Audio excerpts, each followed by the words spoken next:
when mean girls become murderers.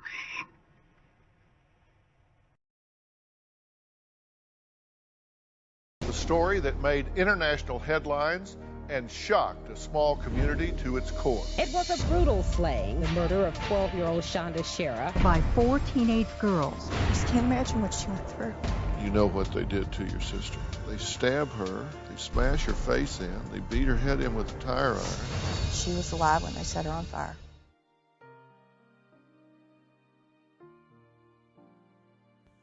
One fateful night in January of 1992, 12-year-old Shanda Scherer waited for her parents to go to sleep before sneaking out of the house with a group of supposed friends with the intention of meeting up with her new girlfriend, Amanda Heverin. She got into the car with 4 teenage girls, one of which was very close to Amanda. Little did Shanda know this was the biggest mistake she'd ever make. Melinda Lovelace, 17, Lori Tackett, 17, Tony Lawrence, 16, and Hope Ripley, 16, plotted to murder Shanda as retaliation for Shanda dating Lovelace's ex-girlfriend, Amanda Heverin. The Indiana teens picked up Shanda under the ruse Amanda was at an abandoned property near the Ohio River. Let's start with looking into the background of the girls who committed the murder. Melinda Lovelace was originally from New Albany, Indiana. Her father, Larry Lovelace, was a Vietnam veteran who had trouble holding down work. Any money he did earn went towards motorcycles and guns. He was very violent, verbally abusive, a drunk, and a pervert. Larry and Melinda's mother, Marjorie, had an open relationship, or rather Larry would let his friends borrow Marjorie for sex. The two would regularly engage in orgies with men and women Larry picked up in the bars. Larry violently raped Marjorie while the 3 girls were in the home, able to hear everything. He once beat Marjorie so badly that she was hospitalized. The abuse drove Marjorie to attempt suicide multiple times. Larry also likely subjected his daughters to sexual abuse, but the extent of this is unclear. There are reports that he molested his daughters and nieces when they were children. Melinda shared a bed with him up until when she was 14. Marjorie and Larry divorced when Melinda was 14. Larry moved to Florida and after that had very little contact with the family. Melinda struggled with depression and would regularly get into fights, both of which were largely caused by her difficult home life.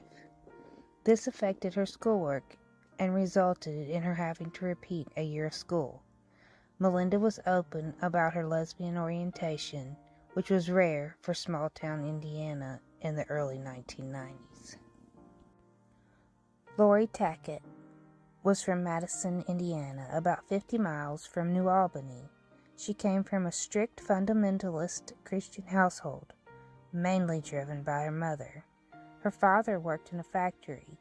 Lori's parents were both abusive, and child services visited the home several times. Lori was fascinated by paranormal activity and vampirism.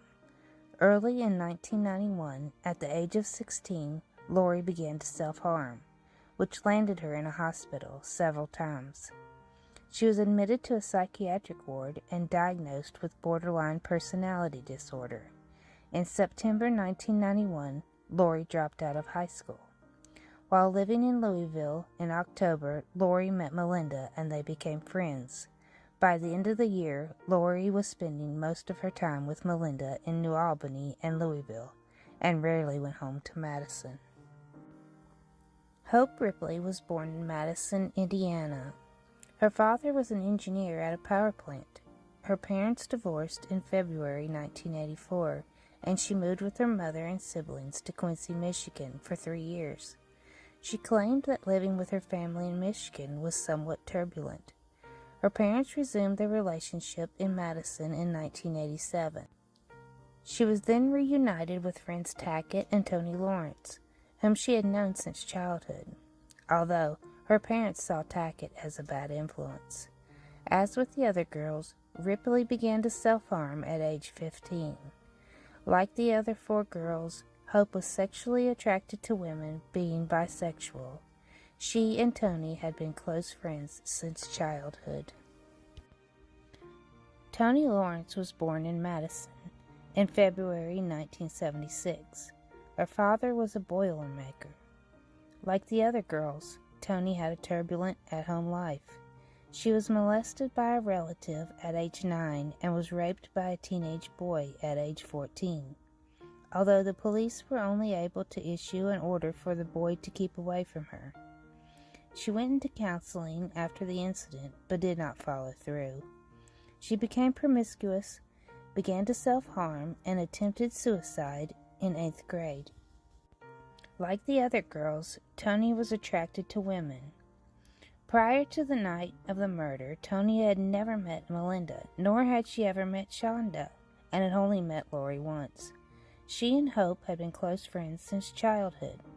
The day before the murder, Tony had visited the witch's castle with Lori and Hope, and the following day was one of the girls who took Shanda to lure her into the car, and in between their 2 trips to Shanda's house, she and Hope hooked up and had sex with some boys they had met at the punk rock show they had attended in Louisville. All throughout the night, Tony mostly served as the driver, trading off with Lori.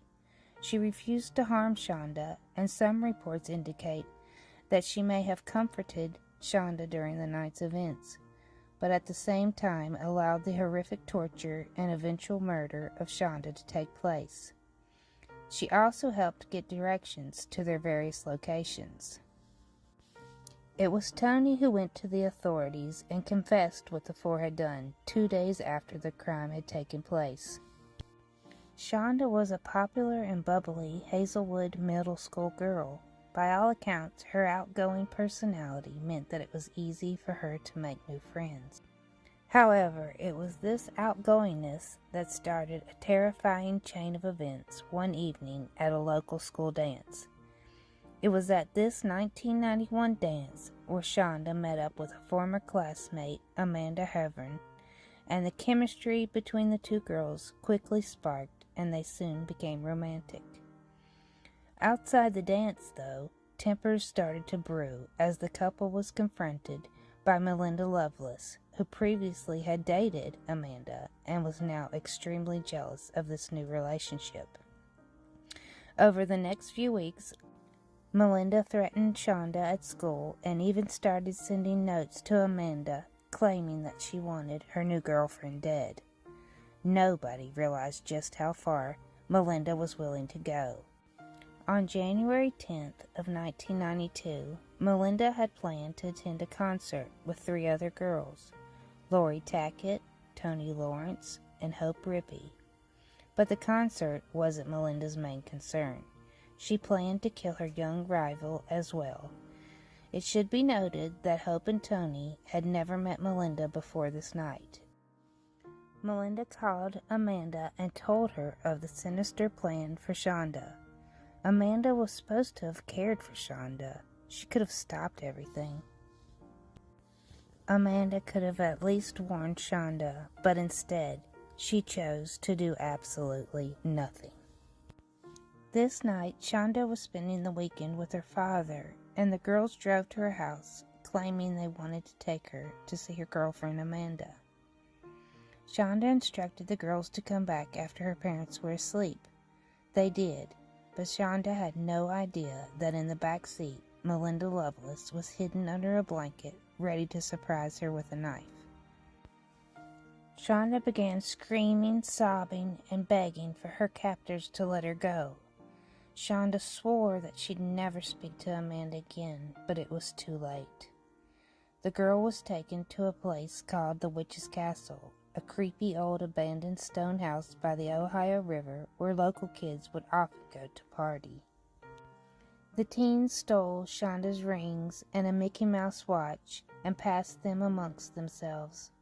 They bound their victim's hands and feet, and they set her smiley face sweater on fire.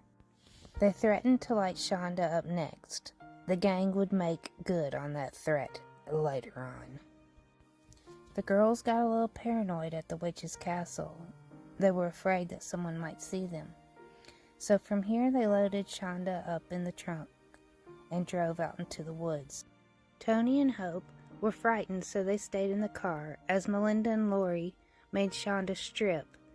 Then Melinda beat Shanda with her fists. Melinda then repeatedly slammed Shanda's face into her knee, cutting Shanda's mouth on her own braces. Melinda then tried to slash Shanda's throat, but the knife was too dull. So Hope came out of the car to hold Shanda down. Melinda and Lori took turns stabbing Shanda in the chest. They then strangled Shanda with a rope until she was unconscious, placed her back in the trunk, and told the other two girls that Shanda was dead. They drove back to Lori's house, went inside, and cleaned themselves up. They then realized that Shanda was screaming in the trunk, so Lori went out with a paring knife and stabbed her several more times, coming in a few minutes later covered in blood. She washed up and got out her runestones and told the girls their future. Little did they know what their futures would actually hold. They hung out drinking sodas and eating snacks, all while a girl lay fighting for her life in the trunk of the car outside. Melinda and Lori then went riding around, while Hope and Tony stayed behind. They drove to the nearby town, Cannon. Shanda continued to cry and make gurgling sounds. So Lori stopped the car and opened the trunk. Shanda, with amazing strength, sat up, covered in blood. Her eyes rolled back in her head, but she was unable to speak. Lori then took a tire iron, raped, sodomized, and beat Shanda until she went silent. They returned to Lori's house and cleaned up again. Hope asked about Shanda, and Lori, while laughing, told them all about the torture. The noise woke up Lori's mother, and she yelled at Lori for staying out so late and bringing the girls over. So they all got back in the car, and Lori drove to a burn pile near her house and pulled over to show the girls Shanda. Tony refused to look, but Hope sprayed Shanda's open wounds with Windex and yelled, "You're not looking so hot now, are you?" Hope will later say on a Dr. Phil episode, her actions were due to peer pressure. All of this jealousy over a girl, a 12-year-old girl. The girls drove to a gas station and filled a 2-liter with gasoline. They drove out to Lemon Road, a place Hope was familiar with. They took Shanda, who was, remember, still alive, and placed her in a blanket and carried her out into the field. Lori made Hope pour the gas on her, and they set Shanda on fire. They drove away, but as they got a little down the road, they noticed the fire had gone out. So they returned and poured the rest of the gas on her and lit her on fire again. Once Shanda was literally burnt to a crisp, the teenagers drove to McDonald's to get breakfast. It was 9:30 a.m., 8.5 hours since they first picked Shanda up. The girls laughed that the sausage patties looked just like Shanda's burnt face. Sick, I know. Tony was even horrified and called a friend and told her what had happened. After breakfast, Lori took Hope and Tony home. Later on, Melinda and Lori met up with Amanda at the mall. They told her exactly what all they had done to Shanda. Melinda claimed she only wanted to kick her ass, but it was Lori who wanted to kill her. They even showed Amanda the trunk with Shanda's bloody handprints as proof they weren't kidding. Amanda comforted a teary Melinda as Lori laughed at the memory of the night before. Amanda had been told about a girl that she was supposed to have loved. A girl who died because of her. Again, she did not call the authorities. Amanda did absolutely nothing. Later in the morning, 2 brothers going hunting spotted something along the road. At first they thought it was a burned mannequin. They called the police at 10:55 a.m. Sheriff Buck Shipley and detectives arrived and began their investigation. They actually thought it could be a drug deal gone bad. Steve, Shanda's father, noticed his daughter missing early on January 11th. He spent several hours calling neighbors and friends. At 1:45, he called his ex-wife, Shanda's mother, and the two went to the police station and filed a missing persons report. At 8:20 p.m., an hysterical Tony arrived at the Jefferson County Sheriff's Office with her parents. Some accounts say Hope was there as well, but I'm not sure on that. She gave a rambling statement and identified the three other girls. They then knew the body was of Shanda. The sentences and where they are now. All four were charged as adults and, to avoid the death penalty, accepted plea deals. But after 26 years, 3 of them are free. Lawrence was released in 2000, Rippey 2006, and early Thursday morning, Tackett walked out of an Indiana prison. Tony Lawrence, in exchange for her cooperation, was allowed to plead guilty to 1 count of criminal confinement and was sentenced to 20 years. She was released on parole December 14, 2000, after serving nearly 9 years, and remained on parole until December 2002. She now lives in Indianapolis and has 2 children of her own. She has kept a pretty low profile, but has said on record she wishes she had done more to put a stop to the events, but was too afraid of Melinda. Hope Rippey was sentenced to 60 years with 10 years suspended for mitigating circumstances, plus 10 years of medium supervision probation. On appeal, a judge reduced the sentence to 35 years. On April 28, 2006, Hope was released from the Indiana Women's Prison on parole and remained on supervised parole for 5 years. Hope still lives in the Indianapolis area and is now married to a woman named Alicia Tyree, and Hope now goes by the name Anna and has to register every year as a sex offender. She made an appearance on Dr. Phil, which we will watch later, with her account of the events that happened that night. Lori Tackett was sentenced to 60 years in prison at Indiana Women's Prison. She was released in 2018 and is serving probation currently. She also made an appearance on Dr. Phil, and here is the account of that. Lori gave a statement to a crime library reporter who was asking her why someone would kill. Quote, "Let's say, for instance, I know a couple of people who kill simply for the fear that they see in their victims' eyes and for the sight of the blood on their bodies." In this clip, Dr. Phil reads a statement Tackett gave to a reporter, and his guests believe Tackett is talking about herself. She testified at one of the hearings that she knew it was her destiny.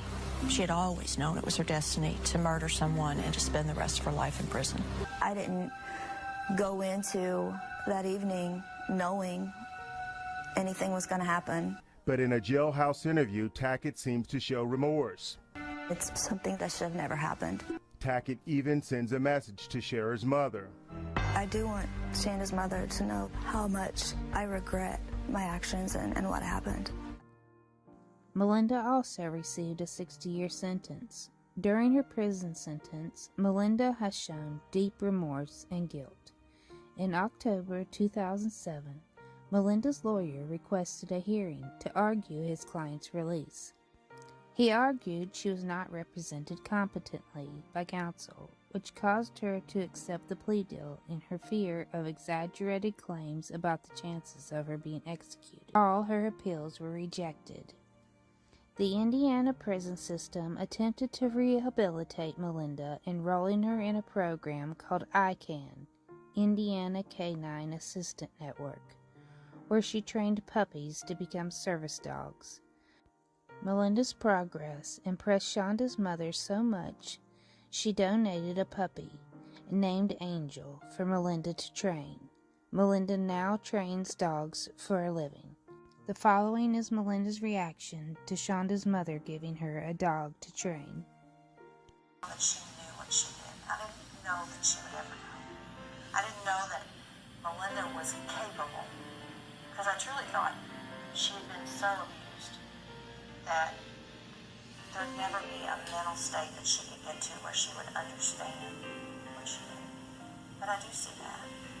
And I can also tell you that after seeing that, I think I want her to train that dog.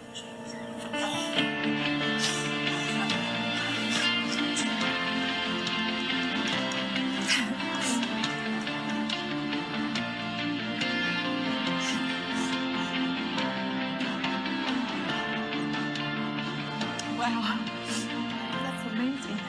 It's better than hearing that I got out of prison.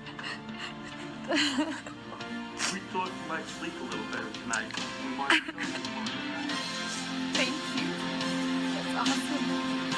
I just can't believe this is happening. I'm just shocked. I just feel like I won the lottery. I feel relieved. I'm shocked. That you... I blame Amanda heavily. Her family feels that you molested their daughter. Well, I mean, you can't molest somebody when she came to me first. I never came to Shanda like that.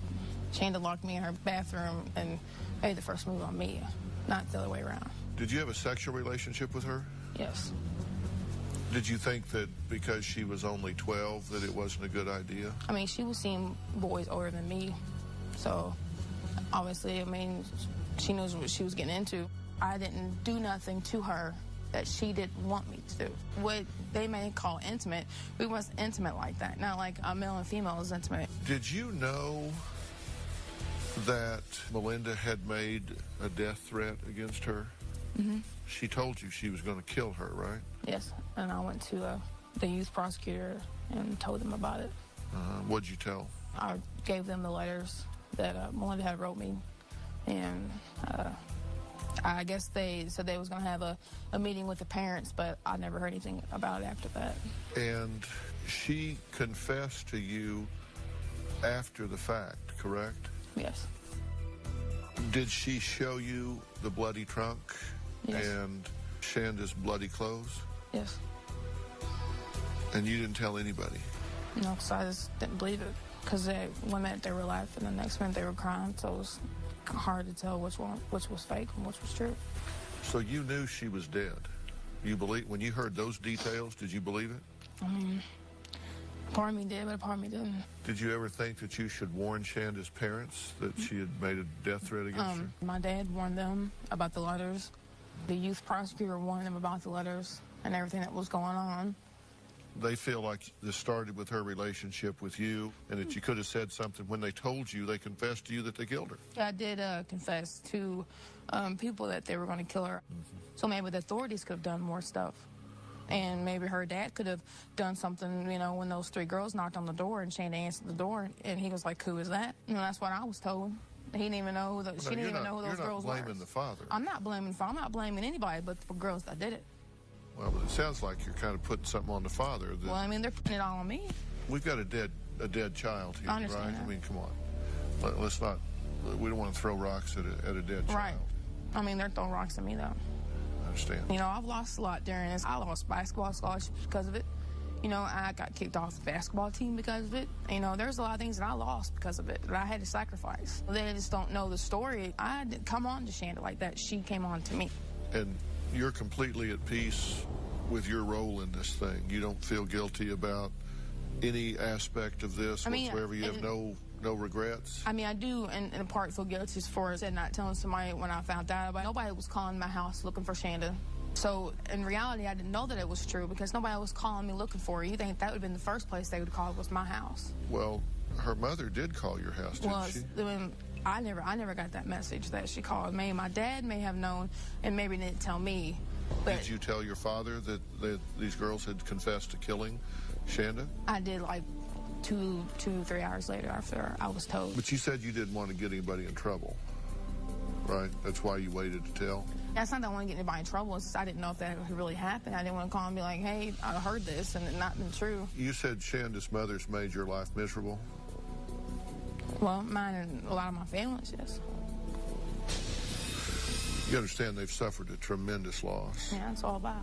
You seem pretty smug about this, and I would have thought that you would have had a lot more compassion. I have had compassion, but just the thought that somebody would call me a child molester upsets me. I understand. Is there anything you want to say to them? I am sorry that this has happened. You know, ultimately, Shanda's father paid the price, too, by drinking himself to death, and I really am sorry. I mean, it hurts my feelings, or they think I'm a child molester, because I'm not. Is there anything you haven't said that you would like to say? I never got to say goodbye to her, you know. You know, I didn't get to go to her funeral. I was threatened not to go to her funeral. And I didn't get to say goodbye to her. I'm not responsible for anything that's happened in Amanda's life. She's responsible for her own actions. I didn't ask my daughter to be murdered. I didn't ask Amanda to molest, to be a predator, to have sex, whatever kind of sex it is that she wants us to know about with Shanda. Shanda was 12 years old. When we talk about molestation, it's a different kind of molestation. It was if you would have just left her alone and went away, maybe she would still be here, but you wouldn't just go away. When I heard Amanda say, well, you know, it's affected me because I got kicked off the basketball team, or all the little trivial things that she mentioned, that is typical Amanda Heverin. Amanda Heverin was just as guilty and just as culpable as all the other 4 girls that went to prison. Amanda should have been right there with them. She knew Melinda Loveless had threatened to kill her. She knew Melinda was going to kill her. She did nothing to stop it. Even after she was shown the bloody trunk, she did nothing. Absolutely nothing.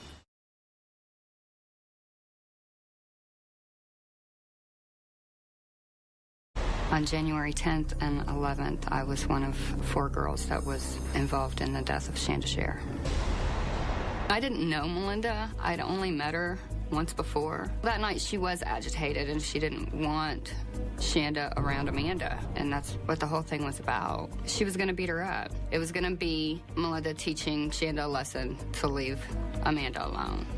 That night I was the one that was driving us to Shanda's house. Tony and I went up to Shanda's door to ask her if she wanted to come with us. When Melinda came out of the back seat is when she had the knife with her, and she started threatening Shanda. We drove to the witch's castle, and we all went up into the little rock shelter. Melinda was more taunting her, and I was being a bully too. I was laughing at her, making remarks about the situation. I bet you're gonna leave Amanda alone now. Laurie wanted to leave because there were cars driving by. We drove right past where Laurie lives to a wooded area, and that's where Melinda and Shanda fought. Laurie was goading Melinda on and encouraging her anger. Laurie just wanted to see a fight. I mean, it just was out of control. Melinda was going after Shanda with the knife, and I didn't see her cut Shanda with it or, you know, stab at her or anything like that, but she was holding it up to her, you know, threatening her with it. Melinda or Laurie yelled at me to get out and open the trunk. When I got out of the car, Shanda was unconscious.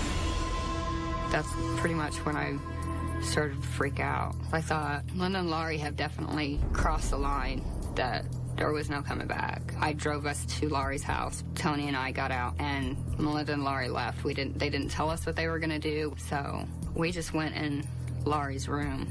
And then her dad came in at one point and asked where his daughter was, and we said that she was with Melinda. I never told him that Shanda was with them. I didn't say anything about her being with us at all. I was scared to say anything because I didn't know what was happening. I just didn't know what to do. I didn't know how to stop it. I know that it's selfish and I know that it's wrong, but I didn't want to make them angry with us. I just didn't know. I don't know exactly what time it was when they left, but it was daytime when they came back, so it was hours. We just laid there and went to sleep. When Melinda and Laurie came back to the house, they told us that they had killed Shanda. When Shanda was in the trunk, she had blood on her face, on her body, her hair. I mean, she was tortured. She was beaten badly. We kind of figured that she was dead.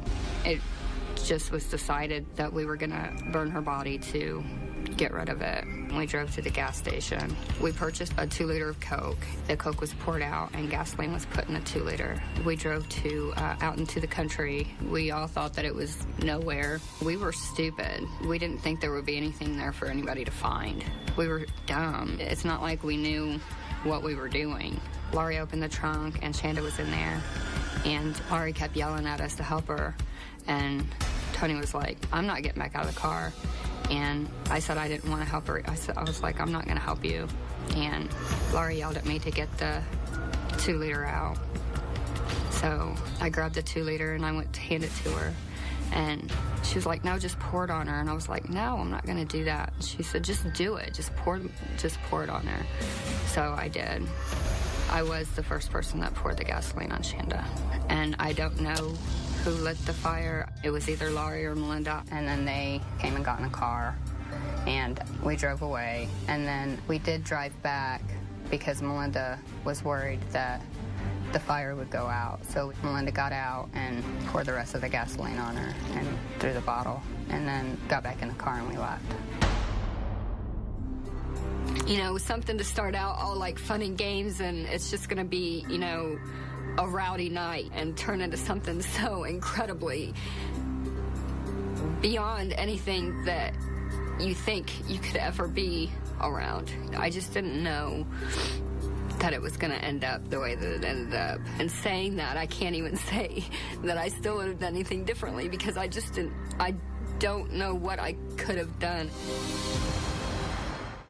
What I did was I was there. I didn't stop it. I didn't do anything to stop what was happening. And I am the one that went up to her house. I am the one that asked her to come out. And when we went back to the house, I went up there with Laurie, and I am the one that drove the car. And I am the one that initially poured the gasoline on her. And I know that my actions ultimately resulted in Shanda dying. I do believe that I could have saved Shanda's life if I had said at any point that what was happening was wrong.